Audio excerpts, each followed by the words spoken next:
심리학개론 시간으로 갑니다.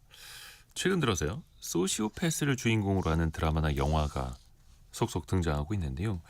이게 흥미롭게도 볼 수 있습니다만 현실에서 내 주변에서 만난다면 어떨까요?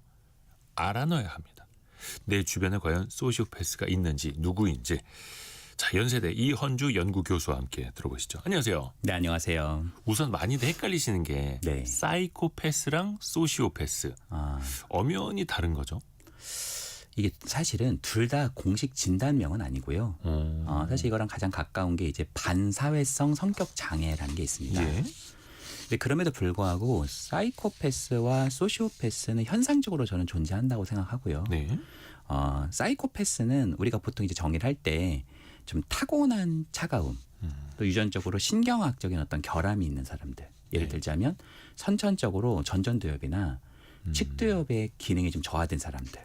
예를 들자면 측두엽 기능이 저하되면 이제 타인의 고통을 봐도 약간 이런 감정적 반응이 굉장히 떨어지는 경우들이 있거든요.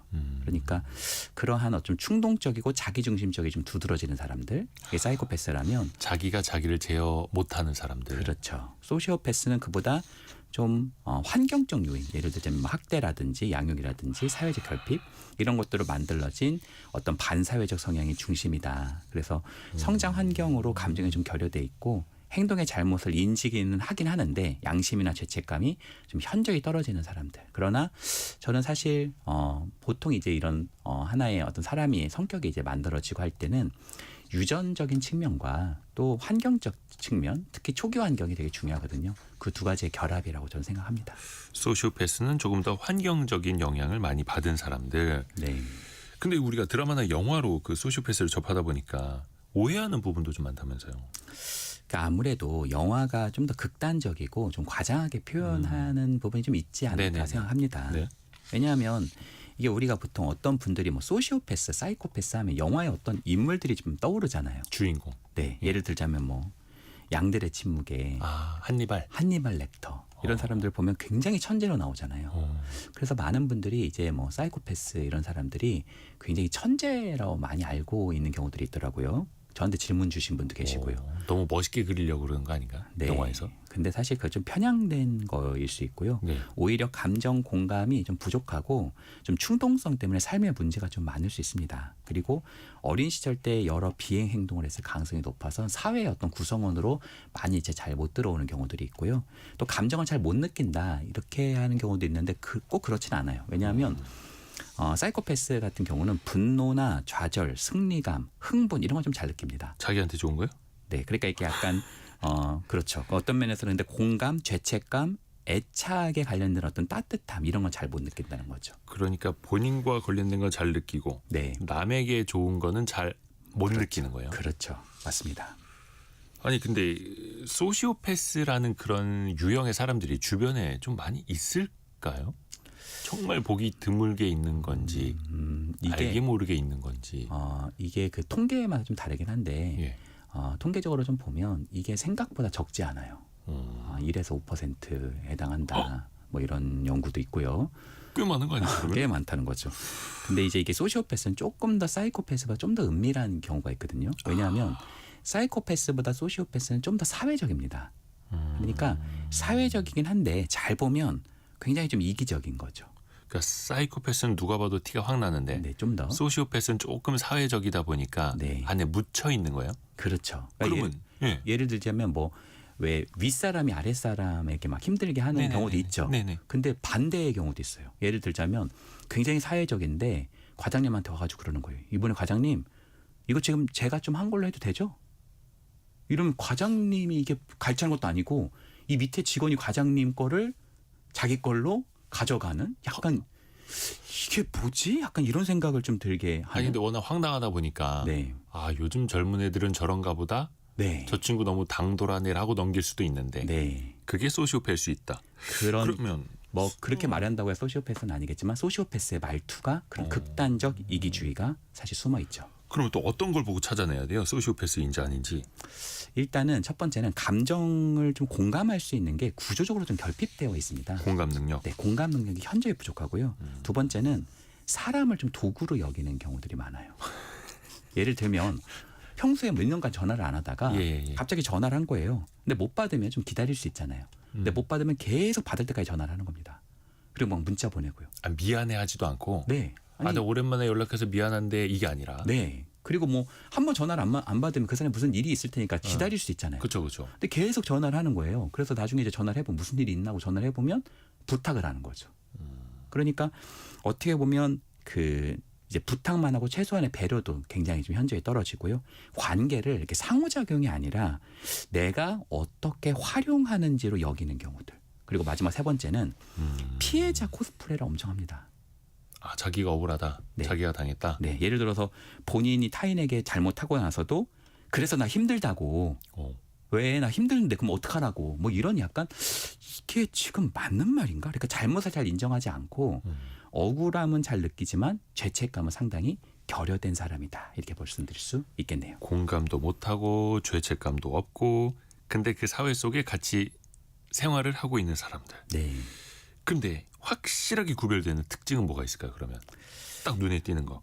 이게 그 스펙트럼의 차이여가지고요. 예. 그러니까 소시오패스적인 사람이 있고 아닌 사람이 있고 이렇게 하기보다는 빨주노초 파란보 할 때 빨간색과 주황색은 잘 티가 경계가 안 나죠. 그렇죠. 애매한데. 경계가 모호하잖아요. 예. 근데 빨간색과 보라색은 좀 경계가 확실하게 나잖아요. 다른 색깔이잖아요. 네. 그런 것처럼 소시오패스적인 경향이 얼만큼 그 정도가 어느 정도인지를 사실 볼 수 있는 건데 좀 이런 극단적인 소시오패스적 경향이 있는 사람들은 좀 자기중심성 그러니까 지독한 어떤 자기중심성이 있습니다. 근데 이런 사람에게 가장 취약한 사람들이 누구냐면 공감 능력이 굉장히 높은 사람들이 있어요. 그런 사람들은 공감 능력이 높은 사람과 공감 능력이 현저히 떨어지는 사람이 만났다고 한번 생각을 해보세요. 네네네. 그럼 이건 누가 손해일까요? 공감 능력 많은 사람이 힘들죠. 그렇죠. 그러니까 계속 뭔가 빨대로 이렇게 꼽혀가지고 계속 쪽쪽 빨리고 있는데도 뭔가 뜻이 있지 않을까? 그래도 뭔가 친구라고 했는데 뭐가 있지 않을까? 이렇게 생각하는 경우들이 있고요. 근데 그게 요즘에 왜 유행하는 MBTI에서 네. 공감 능력 없고 그러니까 이성적으로 공감하는 사람들 T의 네. 성향들이 네. 있는데 그거보다 훨씬 그럼 넘어서는 거예요. 그러니까 약간 그 훨씬 넘는 것이 뭐냐면 일반 사람들이면 뭔가 이렇게 공감도 할 수 있는 거고 네. 공감이 꼭 막 굳이 뭐 엄청나 공감하지 않는다 하더라도 자기가 뭐 잘못했으면 뭔가 이렇게 죄책감 같은 거를 좀 느낄 수 있잖아요. 근데 이성적으로. 네, 근데 이런 가책을 잘 못 느끼는. 그러니까 뭐 예를 들자면 자기가 막 다 남의 프로젝트를 같이 공동 프로젝트를 하고 자기가 막 다 했던 걸 하는 거예요. 가서 갑자기 배신하면서. 그래서 아니 이게 왜 팀장님 이게 어떻게 된 거죠? 하면은 그 내가 밥 먹어줬잖아. 뭐. 그럼 자기가 다 같이 해놓고서 그럼 내가 그럼 내가 뭘 양보하라는 거야. 아니 어이가 없네. 뭘 사과해. 알았어 미안해 됐냐? 됐어? 약간 이게 가니까 이게 뭐 내가 뭘 모르는 게 있나? 이분이 뭐. 교수님 평소에 그러시는 거 아니죠? 네. 아유, 네. 진짜 그런 사람이 주변에 있으면 네. 황당해서 말이 안 나올 것 같아요. 네. 그냥 말문이 막힐 것 같은데. 그렇죠. 아니 그러면은 네. 이 소시오패스에 휘말리는 사람 네. 그런 사람하고 엮이지 않는 사람의 유형도 있을까요? 그러면 상대했을 때?